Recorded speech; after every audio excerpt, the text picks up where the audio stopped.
it's like the gods were were part of the timing on this one, because I didn't realize how intense the process was to make this until later in the afternoon. And I looked at how long it had to cook for. I figured, it's ribs. It can't take that long. What do I know? And I'm like, oh my gosh, 2.5 hours. So I jumped on, did a little live stream, in order to just go over the mixes here. So what I did was, and we're going to use this later. Not on me, though. Not on me. That's for the movie. That's Pandora's job. Now, so what I did was, for the ribs, I made a rub. And the Reaper's Rib rub was 2 tablespoons of olive oil and a 1/4 cup of dark brown sugar, which I have right over here. A 1/4 cup of, 2 tablespoons of smoked paprika. And make sure you get the smoked paprika too, because my wife informed me that there's a huge difference between regular paprika and smoked paprika, which I myself, I probably would have just glossed right over that. Then it's 1 tablespoon garlic powder, 1 tablespoon onion powder, 1 teaspoon cayenne pepper, 1 teaspoon ground black pepper, and 1 teaspoon of salt. And then I whisked all of that up and got it all nice and chunky. It was almost like the topping to one of those apple strudel cakes or whatever they are, pies. Those apple pies with that. Anyway, and then the molasses bourbon sauce. I did 1 cup of molasses, which there was this wonderful grandma's molasses.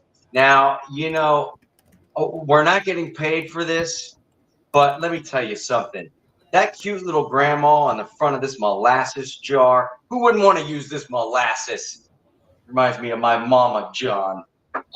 Anyway, so 1 cup molasses, 1/2 cup bourbon marinade, which we used this one. It's Allegro. It's Tennessee whiskey. It is delicious. I did take a little taste test of that earlier. Then we had some apple cider vinegar, which was a 1/4 cup of that, and we just used some regular White House apple cider. But it's non-GMO, which I like to look out for when I'm buying stuff, right? And then you have the Worcester sauce, which was a 1/4 cup, a 1/4 cup of ketchup, and we went for that, wherever it is, a classic French's Worcester sauce. I was told that's how it's pronounced. It's written Worcestershire, but it's apparently pronounced Worcester. My friend from the UK sent me a message about that. 2 tablespoons Dijon mustard, which we used a standard Publix brand of, which I think is just fine. And 2 cloves of garlic, which we used a minced garlic already pre-minced. So we did probably 3 tablespoons full of that. And then we had a 1/2 teaspoon of ground pepper and a 1/2 teaspoon of salt. That was all mixed up. It let sit for a long time. And then what you can do is you can cook that in a pot separately, and you can add it after you do the ribs. I myself added mine to the ribs, and that sauce can be poured out later, and you can use it separately. But I like it to really soak in there and get those ribs nice and juicy. So let's see how they look. Here we go. Heads on. I'll be right back. They're going to be right here in just a second. All right. Their oven's open. I have one hand on the ribs. Second hand going on the ribs. Ribs are out of the oven. There we go. That looks delicious. Look at those bad boys right there. Corin, I think you missed Reaper's Ribs, ladies and gentlemen. For sure. We'll post the recipe. I don't know who all voted on it. What was that? We'll post the recipe for everyone, since on the chat it doesn't seem to be able to go through, but everyone can have their own little recipe. It's on our socials as well, so everyone can follow what you did to make their own little snack for tonight's training. So I'll tell you this. Yeah, I've never made my own sauce before from scratch like that, and much less rub. and it was a lot less difficult than I was expecting when I saw the process. Obviously, if it's just like, you know, building a model, you start with what do you do first? So the process was not as complicated as I was expecting, and I mean the smell of this, the amount of sweetness and tang, and you can even taste the spices in your mouth when you're breathing over it. It's interesting. It's this is going to be amazing. And in a moment, I'm going to go grab a prong, and I'm going to cut one of these off and set it aside to cool. Give me a second. Go grab it. If anybody's got any questions or anything like that, feel free to chime in. Yeah, and everyone, so you know, we're doing this for the Place of Bones virtual premiere screening, which will be starting in around 20 minutes, where Corin will be watching the film with all of his fans and anyone else who joins us and become future fans of Corin, because he's amazing. And what we'll also be doing after the screening is doing a Q&A with Corin after everyone watches and can ask some questions. And I wanted to say hi to Cerebral Paul. He says, good evening, all. What's up? How are you, Paul? I hope you are doing well, my friend.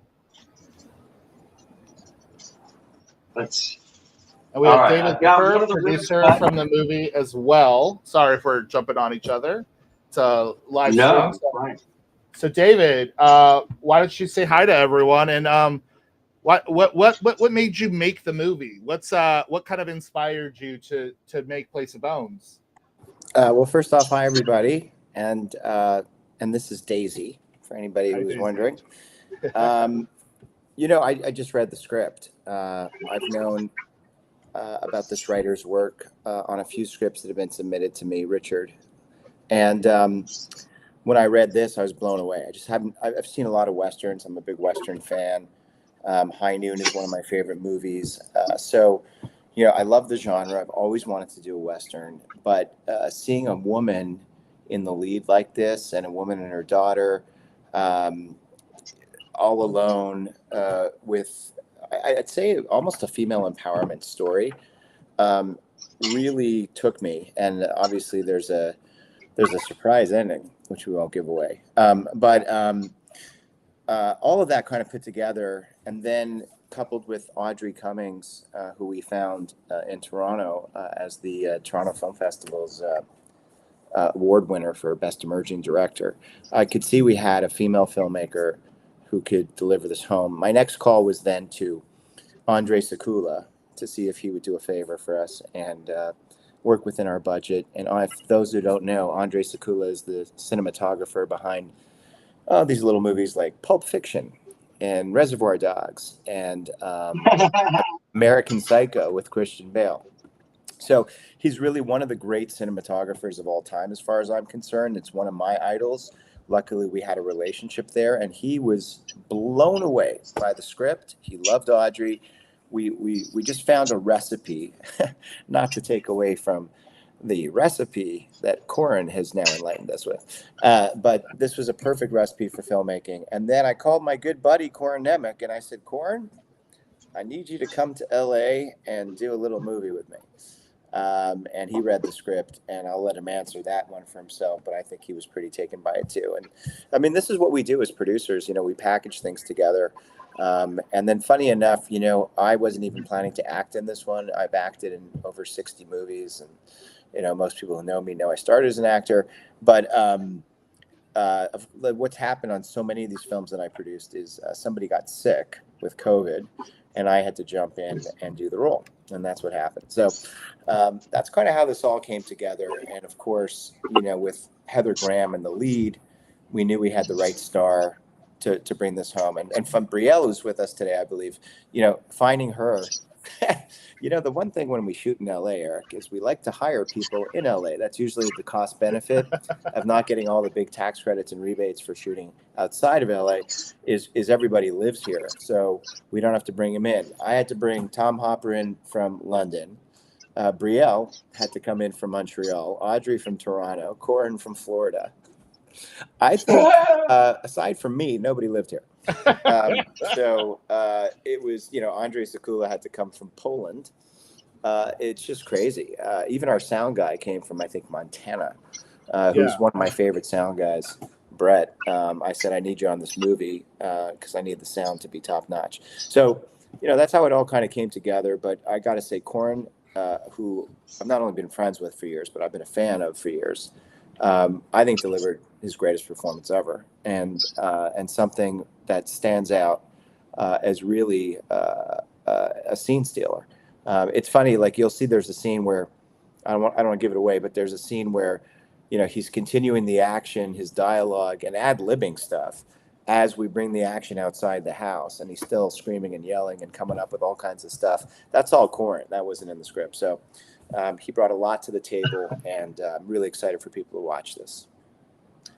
And I mean, if no one knows, Place of Bones is an independent film, and when you have all of those people from all of those places, that's really hard to do in an independent film budget. So that's amazing that you guys were able to get top-notch people, to participate in such a film, which means everyone really felt for the the film itself and wanted to give that story, which I think Heather for sure has talked about how strong the two female lead characters are. In a Western, you usually get people, where the female is usually has to, be with a man to be able to get through all of this heck that she's gone through.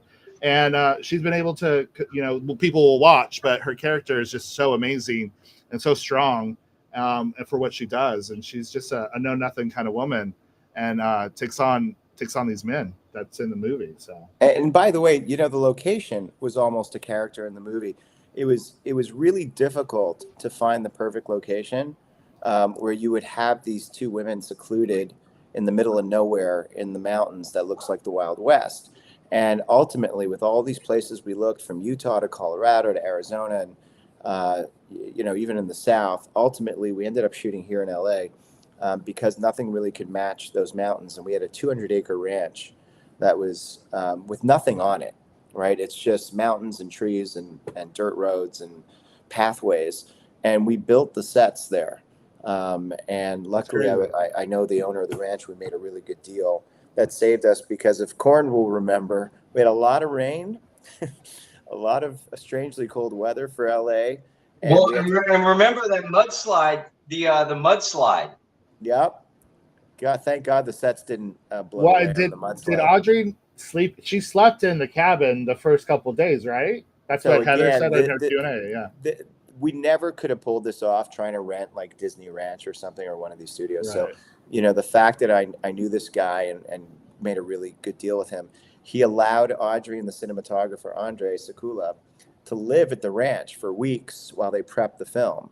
And then we had additional crew living there for the shoot. So we really were ingrained in the location. And again, it was a 200-acre ranch. So there's a lot of land there. And we used a lot of it, if not most of it. I hear the airplanes were an issue too, shooting though. Yeah, I think Heather brought up, she thought there was an airport nearby. There's no airport anywhere near there. The thing is, every now and then these flight plans change, and for whatever reason, the time of year we shot there, it must have been a flight plan to get to Burbank Airport, is my guess, or even LAX. And somehow planes were flying. I mean, not directly over, but close enough. We were also in like an amphitheater setting. It was almost like an amphitheater being in those hills like that too. So right, because you're in a pocket surrounded by these mountains, so the sound kind of bounces around in there. So it was a little tricky dealing with that, but we got it done. We had a great sound guy, a great post house to clean up the sound, and you'd never know it. But we had to do some extra takes because of that. So Paul says, Corin, you should feel free to bring some ribs up in Jack's, okay, for him. So you better make an extra. Yeah, man. Well, listen, real quick, I'm about to take a bite of these. It's cooled off just enough. Woo. That looks good. I want a rib. Oh my God. I can't believe that I made these. I'm so proud.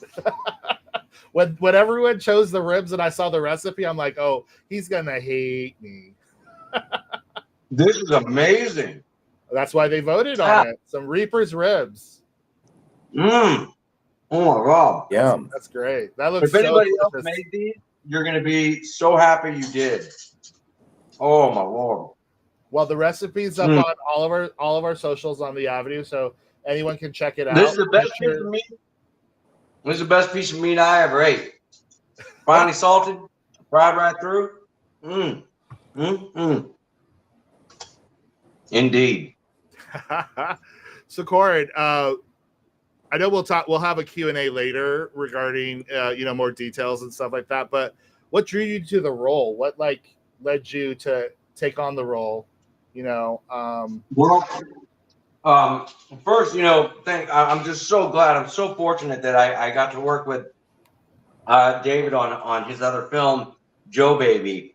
That I got to take a relatively small cameo kind of character, 4 scenes, very well written scenes, interesting moments with a daughter character, and we had a really good time working together. And when the opportunity arrived, it came up for this, and he sent me the script. Number one, he accidentally put in the subject line "place of boners," which I'll never forget as long as I live. I was like, that's a different movie. What are we Different doing? kind of movie, Corin. That's a different kind of Western comedy. But so I got the script and I read the script, and let me tell you something, man. I was in love with this script by page 16, 18. That was it. I was like, this is a role of a lifetime. Any actor in Hollywood would chop down doors to get their hands on this part. Richard Taylor did such a fantastic job writing this script. I like to tell people it's a combination of Misery meets Hateful Eight and A Sixth Sense. As if those three had a conjugal visit somewhere, out there in the webosphere, Place of Bones would be born out of that. And I was when I got to the end, I was already just so excited to have an opportunity to be in this film, especially playing Austin Calhoun alongside Heather Graham and with Tom Hopper and Brielle, who I had not met yet. Brielle Robillard just did an absolutely phenomenal job in this. She should be so proud of her work in this. It was so sincere and relaxed and authentic, just wonderful.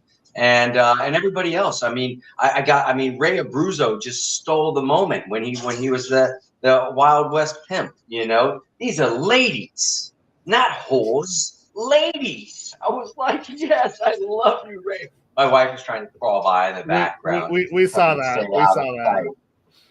Yeah, they saw you. She doesn't want to. She doesn't want to start this Q&A.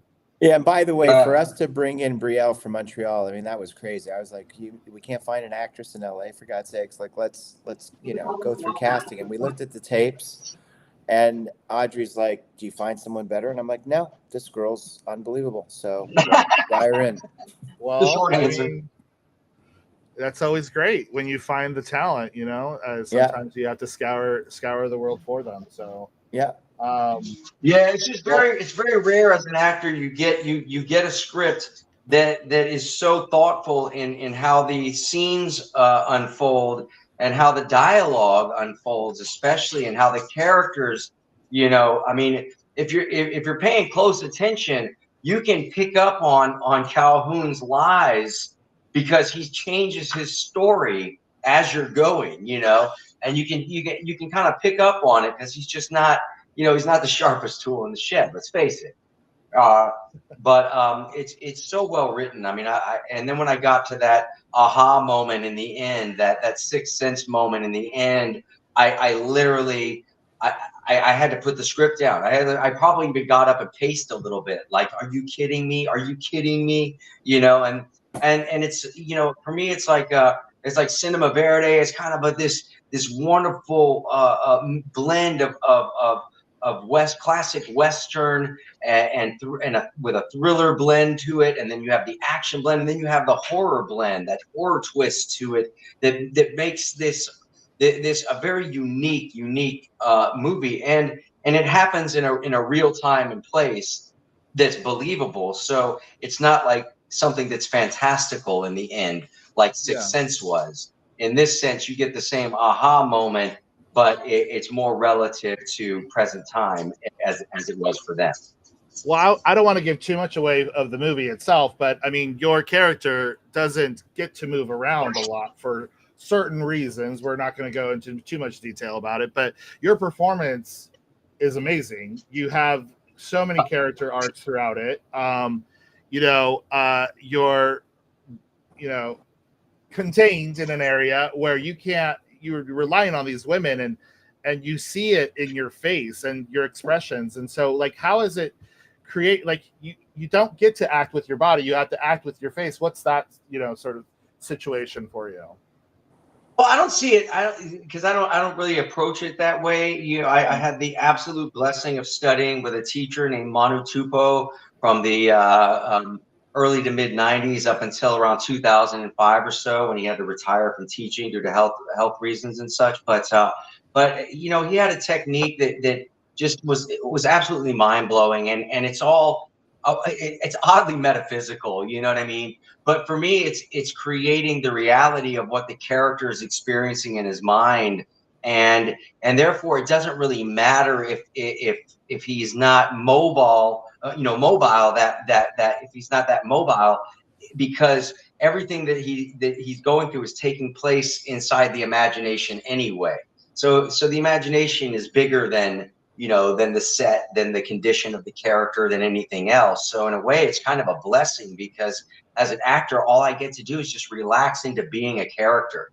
And that's what's rare in the film business, is having a character that's well written enough, which I'm sure Heather had the same experience, and Brielle probably did as well.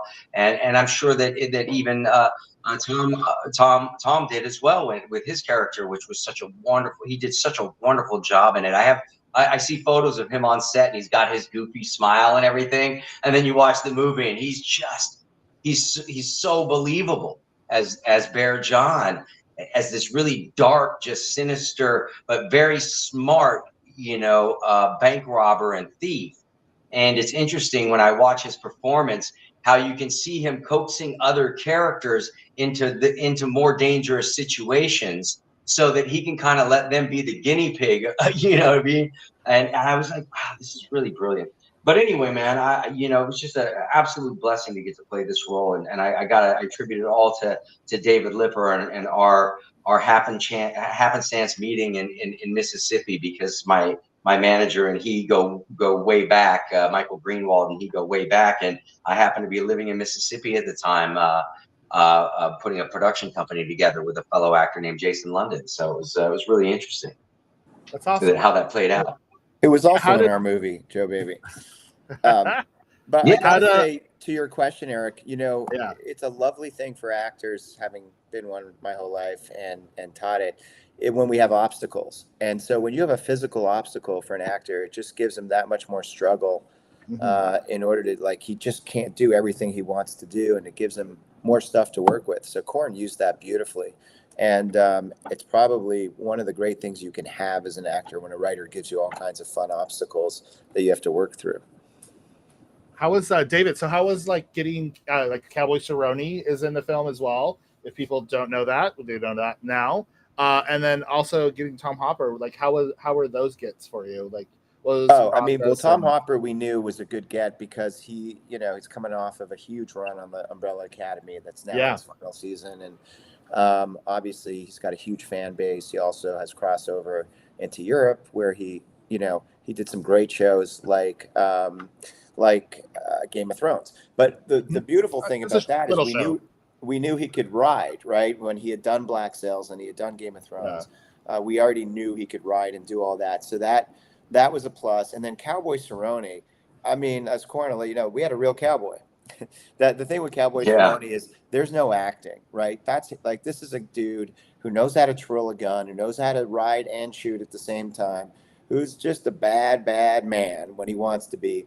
And as his fans will know, one of the greatest fighters in MMA history, right? I mean, he's a killer. So for him to play Wilson, we wanted at least one person in this cast to be the real deal. You know, I mean, Corin is really the real deal in terms of a Southerner. That natural twang of his is perfect for Calhoun. But Cowboy Cerrone. Well, I am from Arkansas. That's right. But Cowboy Cerrone, you know, is a real guy who lives on a ranch, who rides horses, who shoots. This is his world. So I really wanted the authenticity of that. And a friend of mine had just told me about how great he was on a film that, funny enough, was ended up on the Daily Wire. You know, it was a more conservative streamer, but it was a really good Western, and I got to see a little of his work and his acting. And I said, wow, this guy's actually he can actually act as well. So let's go get him, and that's how we got him. And then, funny enough, the guy who plays Jack was one of our stunt guys, and his father told me, who was our stunt coordinator, he said, you know, my son's a pretty good actor. And I said, really? All right, well, you know, can I see something on him? And I said, Audrey, why don't you see if you can work with him and see how that goes? And she was like, David, he crushed it. We should hire him. I'm like, great. That's one less guy I got to train how to ride a horse. Yeah, Gatling Griffin. Gatling Griffin was awesome. And the other cool thing about the script is that every character in it, they're allowed their moment. You know, the Gatling Griffin's moment when he's solving the case at you know, the murder site, you know, and it almost turns into a forensics you know, investigation. It's rad, you know, Wild West forensics investigation. It's such a cool scene. And then you have you know, Cowboy Cerrone, his scene in the standoff with Ray Abruzzo, the Wild West pimp, who just, what a wonderful scene that is for him. And Zachary Keller has his great moments where, you know, especially when he's singing. I mean, the Singing in the Woods, that classic old song is just like, you know, that's what you want. That's what you want in a Western anyway. Those are the moments you want in a Western. You know, I love it. And what a find on the guy who played Little Pete, you know, who's not so little. Zachary Keller. Is when Zachary could play and sing, and it just added a whole other thing to have this guy who pulls out a guitar and starts singing in the middle of all this craziness. So that was an Audrey find. I think that came from her manager. Another guy we had to fly in who doesn't live in LA, by the way. But I was like, oh God, at this point, just everybody flies in. Got it. But he was great, and really. I mean, like Corin said, every single actor in this cast was so different and brought something unique to the table. This was really well cast, I got to say. And that was a testament to Audrey really sitting down with me and bouncing off ideas and not taking any character for granted. And there were no giveaways in this movie. Everyone had to be perfect for the role, or we were going to keep looking. So I think, and Ray Abruzzo, by the way, is an old buddy of mine who's been in several of my films, and that was a quick call from me saying, Ray, can you do a Southern accent? He's like, I can do anything, Lipper. I'm like, great, come on down.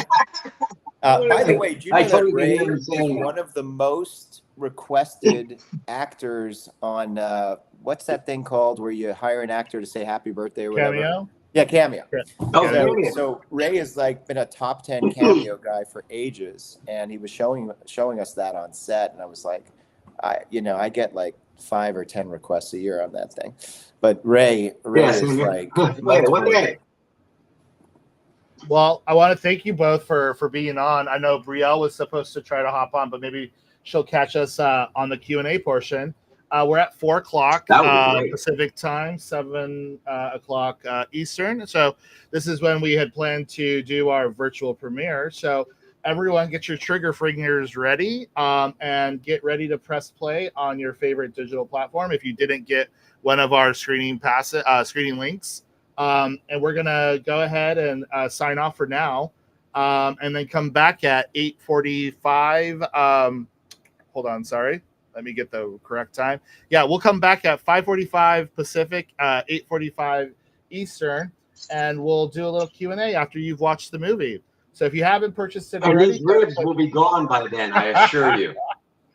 So you can check out placeofbonesmovie.com to purchase your own copy, or go to your favorite digital retailer where you watch everything, and Place of Bones will be there. So come and check us out. We'll sign off shortly. All right. Thanks, everyone. Enjoy.